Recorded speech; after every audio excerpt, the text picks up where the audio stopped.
The rich and powerful want us to think the economy is a line on a stock market ticker. That's wrong. The economy is powered by us. It's what we create, what we buy, what we need. President Biden has proposed bold public investments in jobs and families, but more is needed. We need housing, healthcare, caregiving, action on the climate crisis, and millions of good-paying jobs. This is our moment to finally unlock prosperity for all of us. For more information, go to prosperus.org. That's prosperus.org.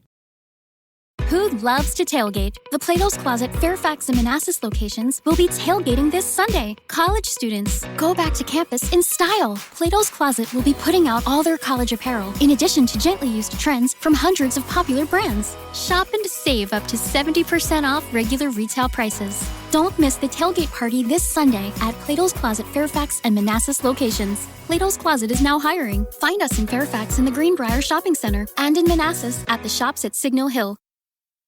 Carmen Chaos here, goddess of big-time professional wrestling, and you're here listening to the King of Wrestling podcast. This is Johnny Swinger, the King of Swing. You're listening to the King of Wrestling podcast, so don't sing it, swing it. This is Tito Santana, and you're listening to the King of Wrestling podcast. Number one, arriba! Ladies and gentlemen, my name is Brian Pillman Jr., and you are listening to Kings of Wrestling podcast. This is Outlander Sticky Dice, and you're listening to the King of Wrestling podcast. And now your host, Brandon Turner. Yes, I am the host with the most. I am what some call the brilliant one, and welcome into King of Wrestling podcast. And we got a very, very special guest today. We got Carmen Chaos. What's going on, Carmen? Hi, everybody. I'm so glad to be here tonight. Now, we were talking a little bit before we went on there, not much, just a tad.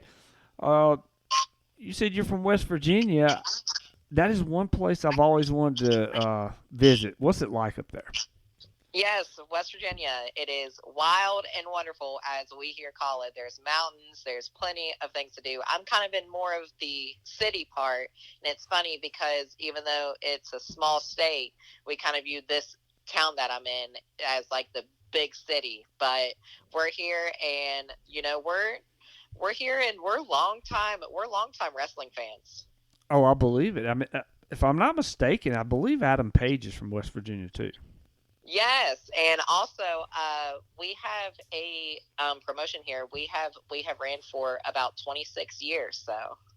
Wow. That sounds like Battle Zone, which is one of the companies that I run here. It's been around 21 years, 22 years. So. And you cannot argue years, can you? No, you can't. But Carmen, I do appreciate you taking your time out coming here on the King of Wrestling podcast. I want to get this one thing to start out with right off the bat. Were you a wrestling fan growing up? I absolutely was. It's funny because, I will be here, and a lot of times, people will say that they are wrestling fans and stuff, but I've been watching since I was literally 4 years old, watching Undertaker and Mankind, and ever since then, just watching, I looked at my parents and I said, I want to do that, and here we are today. Wow, you said Mankind and Undertaker. I'm going to take it a little bit further back because I'm an old man. I'm going to take it a little bit further back. One of my first matches was WrestleMania 4, which was Ricky the Dragon Steamboat.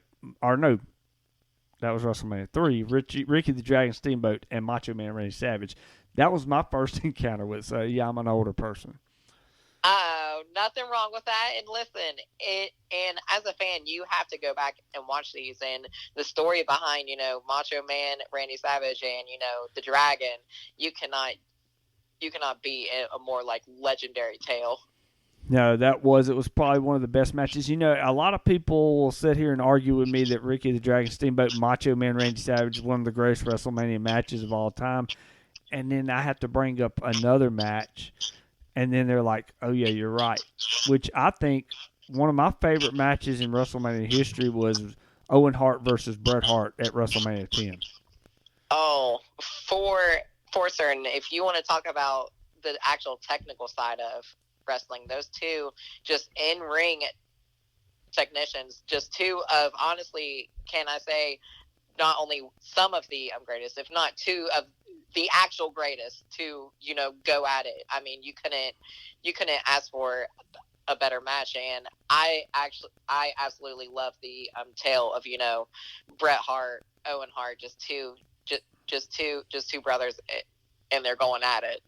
Oh yeah, it was incredible. I was always a big fan of Owen Hart back in the day, and I kind of got a little mad because I thought he should have had the title in '94, but that's just me speaking. You know, I think it was one.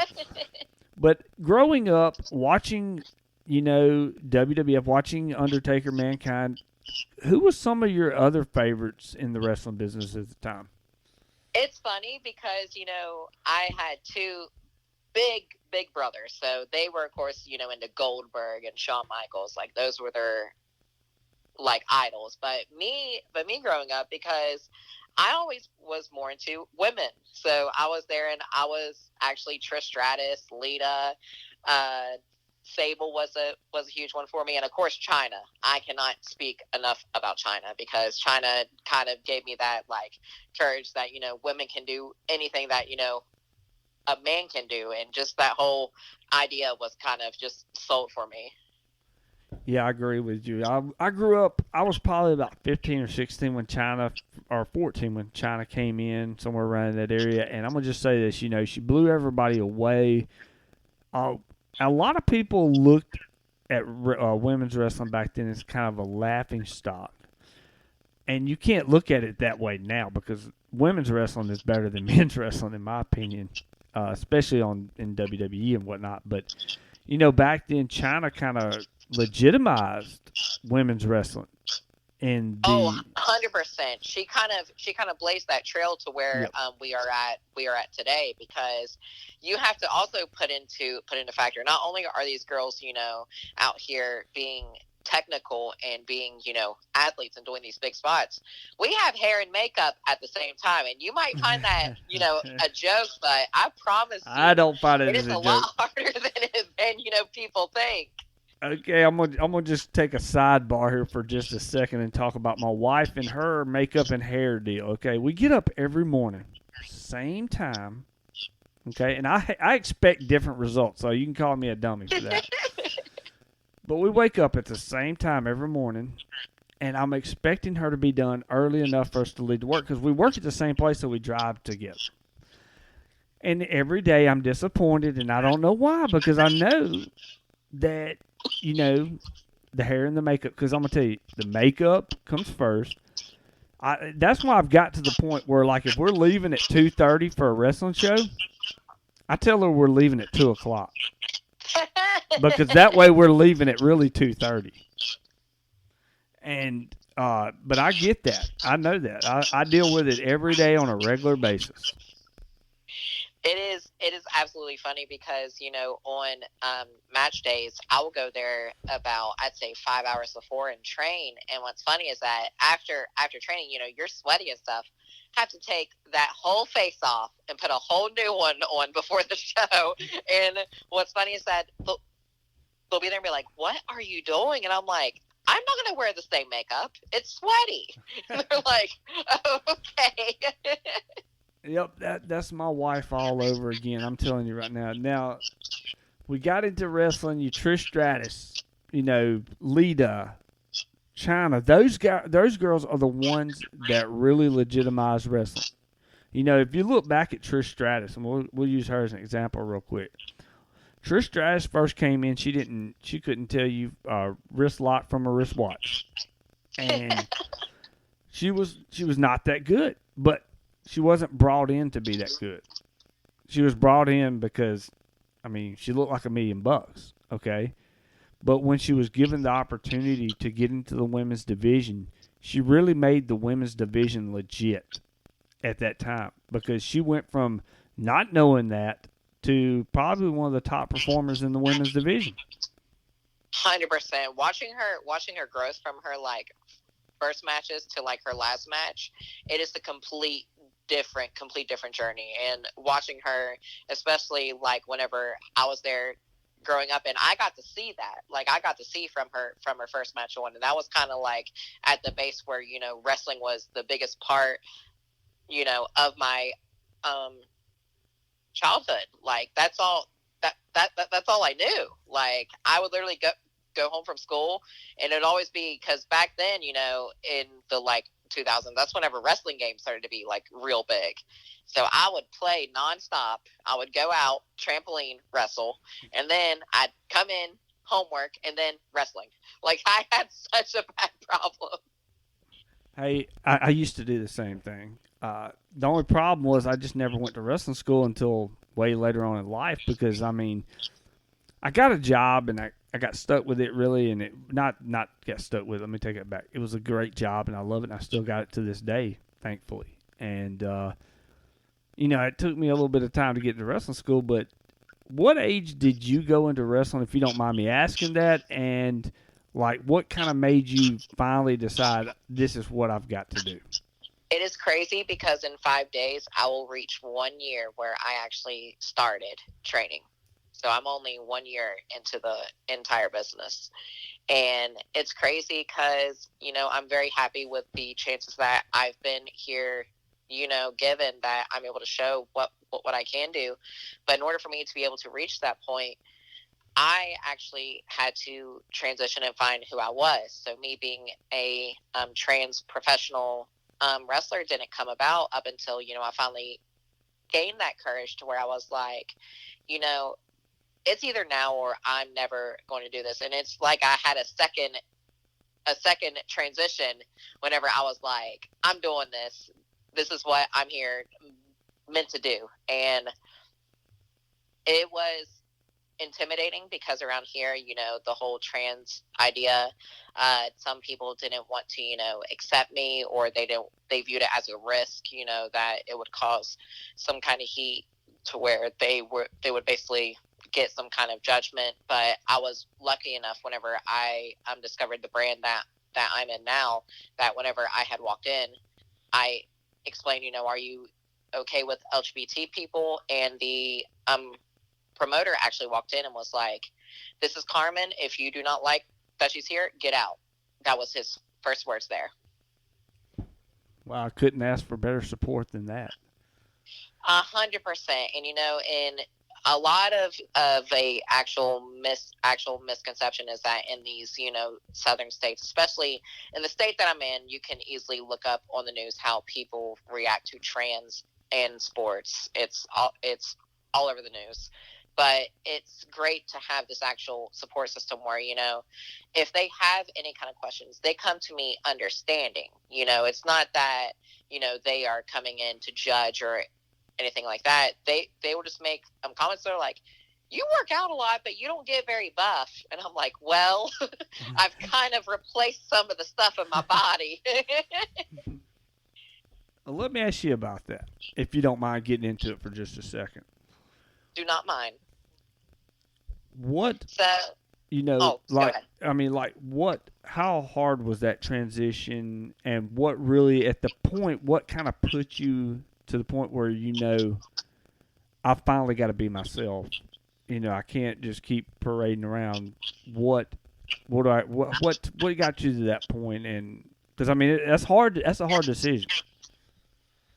Absolutely. And what I like more than anything, explaining to people, is that the transition journey that I took, everyone's journey is, different. The way that they choose to do things like that. I did the route to where I went through doctors, I seeked therapy, I did everything medically that it is advised that you do in order to make sure that this is the actual decision that you want.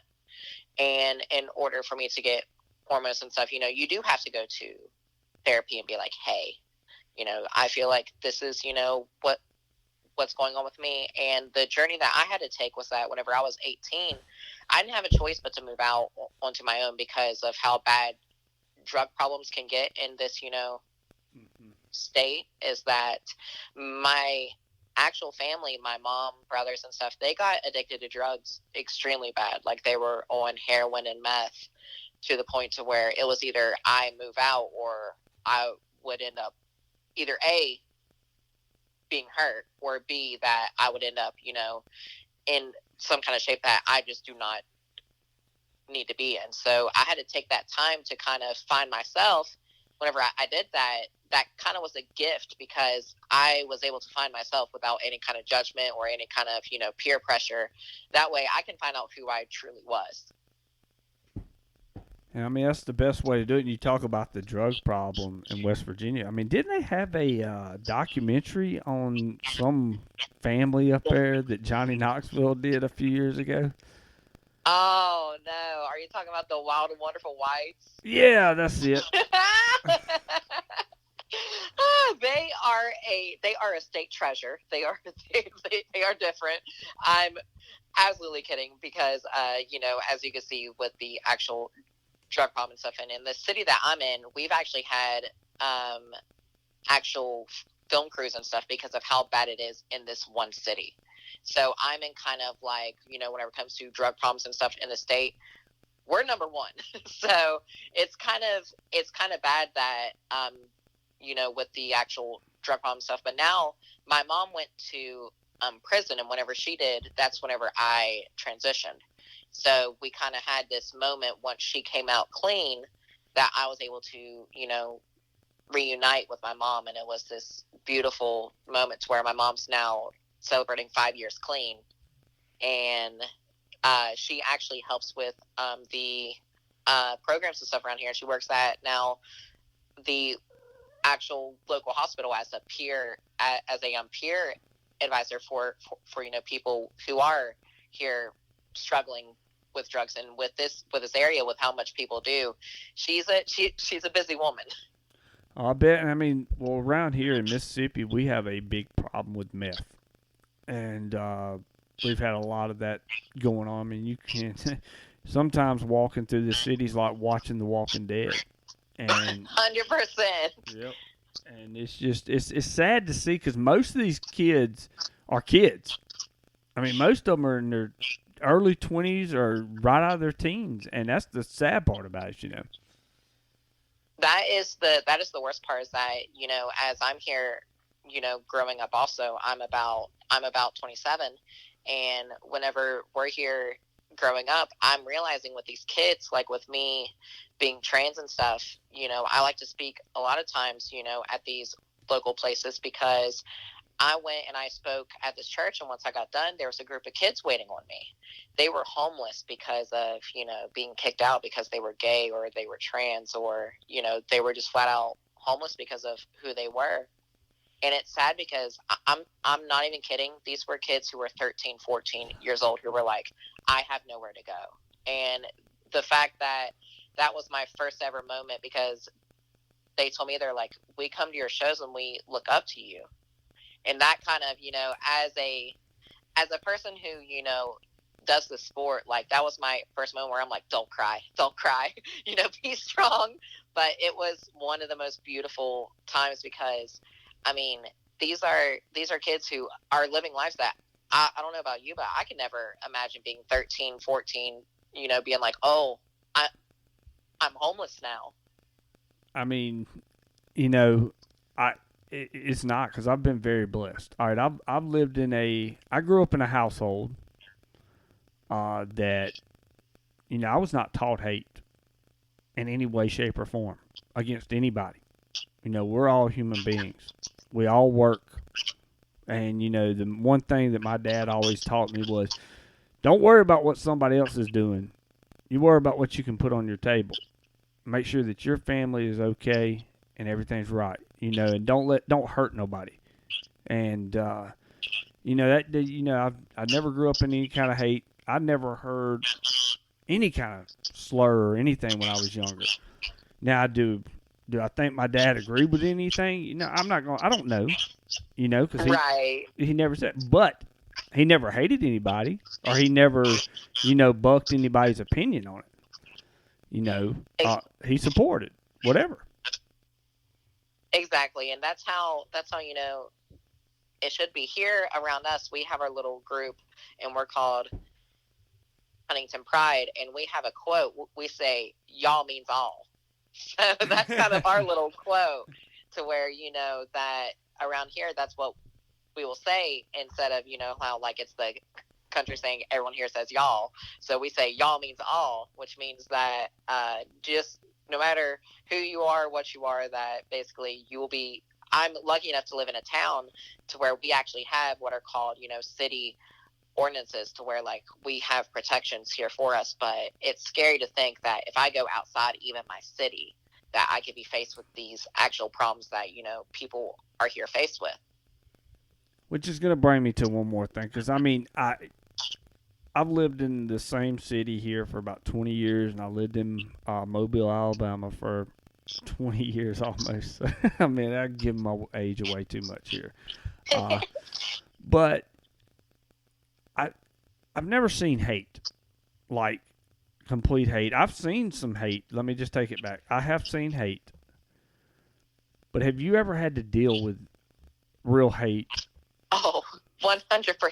I want to act like, it's all greener on the other side, but part of, transitioning is that you have to learn that you have to be happy with yourself and have this kind of confidence, because around here, an example is that we had a restaurant here to where with our Huntington Pride group, we would do drag shows there in order for us to be able to, it was actually a cool thing, because we were there. We would do like fundraisers. Like, this wasn't just like a normal group. Like this was for like a good message. I kid you not, we had a group of protesters because they said about how we were adulterers and this and that. And they protested me outside of the actual gay club. They had signs with my name on it saying about how we shouldn't be there at a family restaurant. We weren't family friendly, this and that. Do you know who I was paid to impersonate that day? Who's that? Elsa. So I come in there the next day, and I'm here for this brunch show, and I come out in this full Elsa, like, I used to be like basically an Elsa impersonator. So I had the full hair, the full costume custom with even the long train, and I walk out and the kids go absolutely ballistic, as you can probably imagine. But it's funny because they were having these ideas that we were going to basically pop, lock, and drop it in front of, kids, as I'm there doing Let It Go in front of a crowd of like 300. So I'm like, have you seen our shows? Like, well, my thing is like growing up, because I'm gonna just say this. I've never experienced. I mean, I've experienced hate with stuff, but I will never experience that. I won't know what that is, and I won't encounter those problems. And that's what people don't take into account. Just because you haven't experienced it doesn't mean somebody else hasn't. And that's where I'm open-minded, because I've never had any kind of hate in my heart or anything like that. I don't hate nobody, except for maybe when I hate something when like my dog pisses on something or something like that. But other than that, I don't. But I kind of want you to explain, like, to the listeners, like, the dangers and stuff that you can fear that maybe that some of the listeners don't understand, really. If you know what I mean, if that kind of makes sense. 100%. So I'll provide some, examples that just in the state that I'm in that I can face just because of being who I am. Let's say I'm walking down the street and somebody, from where I'm open about who I am, they know that I'm trans. And let's say they just jump me. They just start beating me, calling me, slurs. They bloody me, this and that. That's not a hate crime. It's not. In this state, because of gender identity and sexual orientation, that is not considered a hate crime. Let's say that I, have it to where I get evicted because they find out I'm trans. Not against the law. Let's say that I go to a job and it's clear that I'm qualified for this job, but they see that I'm trans and I do not get that job. If we're going by state laws, perfectly fine. It's scary of the things that, that can happen to somebody that you don't even take into account, because everyone has to work. Everyone has to have a place to live. Everyone has to have these basic freedoms in order. They're not even viewed as freedoms. These are the basic needs for you to be able to actually survive. And I can have those taken away just because of who I am. And it has nothing to do with, I'm lucky enough to where I can walk down the street, and if somebody does not know, they probably cannot tell. I'm blessed with that. I'm truly blessed. But the fact that I know for a fact that I could have a friend or somebody else that is not that lucky to where, you know, something could happen to them is not fair. I fully agree. It's not. And for our state, that's different, you know. But, I mean, mostly anybody around here, and people are going to laugh that actually live here. They're going to say that, yeah, he's right. Most employers around here would be happy to have anybody work for them because they're hard. It's hard enough to find. That's the truth. It's hard enough for them to find anybody. Yeah, after this whole COVID thing, I'm like, listen, trans, gay, anything that you are, you should be happy that somebody's applying. Yeah. I mean, at this point, I mean, you know, it don't matter because, I mean, they're so short-staffed on everything. You know, me and my wife go to the mountains every year for our anniversary. And except for 2020, we didn't get to go, you know, the whole deal. But we did go in 2021. And do you know that there were several places that we went to that were closed because they did not have enough staff that day? 100%.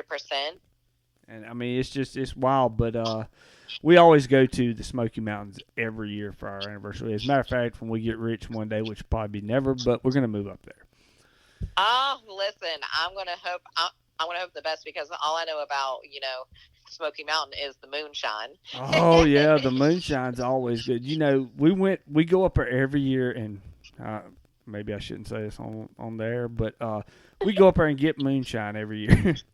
We bring back as much as we can back. You know, every flavor, every whatever. We bring back as much as we can. We did that this year. We get back, and my wife, she hits me up. She's like, hey, baby, can you go by the liquor store and just pick up some wine? And I was like, yeah, sure, I'll go by the liquor store and pick up some wine. This is in Mississippi now.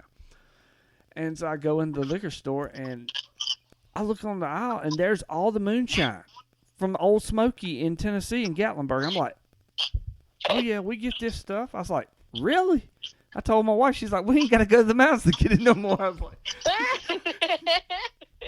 But, yeah, that's a funny deal. But, you know, going into now, this is another part I want to talk about with the transition, you know, you being trans and all. The locker room. You know, we're talking about male egos here. We're talking, you know, testosterone in the locker rooms. Do you have as many problems in the locker rooms now that, I mean, we know 20 years ago you would have had a hellacious. It would have been unbelievable. But are you more accepted in the locker rooms in your state now? I am absolutely, without a doubt. The promotion that I'm in currently, I couldn't ask for a better actual, you know, situation because I've had it to where now our promoter, our wrestlers and stuff, they make sure 100% that I'm safe because they know about, you know, things that I can go through this and that. Now, you know, I'm blessed enough to say that I have this little, you know, family because we have these guys who come in from New York, Florida, things like that, who honestly, they've been the best people that I could have, like, help me on this, you know, journey because back there I'm like this, you know, sister to them because they will help me in the ring, outside of the ring, and I honestly couldn't ask for a better chance for me to show who I am and, you know, be who I am than where I'm at now. Man, that is awesome. That is awesome, and that's a good feeling too. And now, I want to get into the meat and potatoes of things, the real deal. Let's get into some wrestling. All right. Yes. All right. I want to know when you had your first match and how that went, And like you said, it was a year. You've been training for a year. So how long have you been in the actual ring now? I had my first match. I think it was back in. I think it was back in March because the whole COVID thing. So we had our first event back, and I had my first match. And what's cool is that around here that we would normally run out of church crowds. Well, I told all my friends and stuff. Well, all of a sudden, there's just the LGBT crowd. They're packed in this church, and it was so funny because I did not expect that kind of like crowd. Number one, to be there. Number two, I actually ended up really over with the crowd because of being myself. So I'm there, and first match was against Paige Jones, and the end of it, she's there and she gets herself disqualified, and it ends up this big thing. Well, the crowd's going nuts because they knew nothing about the match going into it. And normally they don't know much about wrestling at all, so they're there screaming because I'm there getting beat down and stuff. Well, she goes to grab a chair. Well, my mother and brother were not aware of what is wrestling and what is not, so they see her go for a chair, and my mother and brother start going towards the ring. So we almost had this impromptu break because security had to come out, the promoter had to come out, and it was so funny because I ended up with this real, reaction because bless my mom and my brother's heart because they were ready to rumble for me. Man, well, at least you knew they had your back, so that's a good thing. Oh, 100%. I wish they were there a couple weeks ago whenever a 500-pound wrestler came running out. Ooh, 500 pounds. That's scary now. He is the most agile big boy that I've ever seen in my life. Like, he is. I am telling you right now, his name is Vince Steele, and if you ever see him in your area, anything like that, he's one of the best wrestlers I've ever seen. Well, I'm gonna tell you somebody that's big around here that you need to see, and if you hadn't seen him, you need to bring him to West Virginia for sure. And that's Vladimir Koloff. He moves like a cat. I will have to for sure because we're always. What's cool about the actual promotion that we're in is that we use some local people here. Like, we'll use from West Virginia and Kentucky. Our main talent comes from New York and Florida. Like, we bring in names that people around here would not even be sure, oh, this is some exciting people that we would not be able to see. Like, we actually also bring in some of the biggest names. Like, we bring in, I actually got to meet Sergeant Slaughter at just my sixth match, and the greatest part about that is that I went up and was having small talk with him, and I brought up his match against Randy Orton on Raw, and his eyes gleamed up because who, out of all the people, who would bring up the match against Randy Orton from Raw? He just looked at me and was like, "You're a real wrestling fan." I said, "Absolutely." I watched that match and I loved watching that match. He said, and I kid you not, he gets up and goes, "That's the only match I do not skip over." And I said, ah!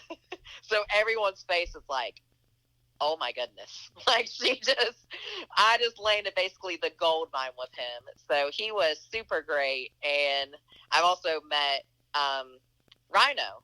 And the funny story about Rhino is the place that we put on our shows, we have it to where the rooms are kind of to where you can't tell which room is going into which. So he dropped off his bags and he's going through, and he walks in and I'm changing. So me being the sociable girl that I am, I'm there I covered up what I could, and I said, "It's so nice to meet you. I'm a huge fan." I just word vomit right there. And the funniest part is that if working with Rhino stuff, Rhino's a huge germaphobe. I had no idea anything like that. Well, later on, people see him hugging on me and stuff, and we're laughing, and everyone's just staring what are they doing? I said, "Oh, me and him had a moment, we're good. So the coolest part is as he's there, walking out, he walks by me and goes, I know I'm going to see you down the road. And everyone's jaw just kind of drops, because you can imagine I'm only, at that point, I was maybe 4 matches in, and everyone's like, oh, goodness. Well, one of the promoters around here actually trained with Rhino back in the day, and him and Rhino are real close friends. I've met Rhino. I've met Rhino a couple times. Cool guy, and fun to be around. But yeah, he is a germaphobe and stuff. But but the funny thing about it is too. You say you're 10 matches in. Okay, mm-hmm. You're making an impact already with 10 matches in. You can see the love that you have for wrestling. I appreciate that, because I love anybody that loves the business. Because I put a lot of my life into this business, and I enjoy every moment of it, and I can tell that you do too. So, what are some of your dreams, your aspirations to get to one day? My dream, I know it's everyone's dream, to follow that path, make it big, but mine, being who I am, it's a little bit different, because there's not very many people like me, number one, but my number one goal since I've been a kid, I'm going to get signed to WWE. That's my ultimate goal. I'm going to be the first ever trans woman signed. Well, I hope that happens. Thank you so much, because I know that's a hard goal to think, but I know for a fact with the actual, obstacles that I've had to, overcome, because not only am I trans, diabetic, so we got something in common there. There we go. So I actually, reached a point before I went ahead and transitioned, I was really depressed. Like, I didn't take care of my blood sugar, things like that. So I was basically, I could barely run a mile, and it wasn't because I was like, overweight, anything like that. I was just that bad in shape. And I finally reached the point, I said, number one, you need to reach, why do you not want to live? And I found that through my actual transition. And then I found that more whenever I decided to wrestle. And I'm at the happiest point of my life. And it's crazy how I've gone from a couple years back to where it was basically like, if I wanted to take the chance, like I would basically be like vegetable. And here I am now, like doing these things that I knew for a fact I was put here to do. Well, I can say this right now, I hope it happens for you. But there's only one quote that I've always lived by. Another wrestling quote, by the way, from one of our wrestlers, Matt Hardy. He always says this one thing, and this is one thing that's always stuck in my brain. I learned this, is to achieve, you have to believe. If you can believe it, you can achieve it. 100%. And I know for a fact that, coming from a small town and stuff, like I know that I am made to do this. And if you believe in yourself hard enough, like I went from, this wrestling journey, and then just a couple weeks ago, I spoke in front of 900 people, and I cut my first ever promo in front of 900 people. So here I am, I know for a fact that out of wrestling and being who I am, I was made to, this is what I was put here to do, and this is what I am going to do. Well, I wish you nothing but the best on that. Now that we're going to start wrapping this up, it's been a pleasure. But before we start wrapping this up, I'm going to give you the floor, because this is where you can plug whatever you want. I don't care what it is. Even if you got cookies to sell, you can sell them right here. The floor is yours. All right, the floor is mine. So my name is here, Carmen Chaos. You can catch me at Big Time Professional Wrestling. We are here, a local group, Huntington, West Virginia. You can catch me on Instagram at official Carmen Chaos. You can catch me on Facebook, also Carmen Chaos page, or you can go ahead and search Carmen Beck. And you can also buy my t-shirt at prowrestlingtees.com/Carmen Chaos. So if you want a t-shirt, want to watch some matches, anything like that, you know where to find me. There you go. And Carmen, I just want to reach out and say this, that you're more than welcome on King of Wrestling Podcast anytime. You never have to worry about that. You're always welcome here, but I really do appreciate you coming on and doing this. Thank you so much, and I will happily come back any day.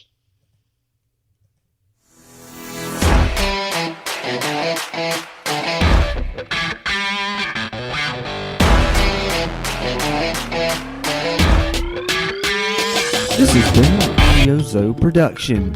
What you think, Enzo? Your AC works overtime all summer, so be sure to replace your old air filters with new Filtree air filters. They recommend updating HVAC filters at least every 3 months all year round. So order your Filtree air filters today at Filtree.com. Let's clear the air. Sun, surf, and seduction collide as 4 Americans return to exotic islands, hoping their sexy romances can turn into forever. Love in Paradise, the Caribbean, a 90-day story, streaming now only on Discovery Plus. Start your free trial. Terms apply.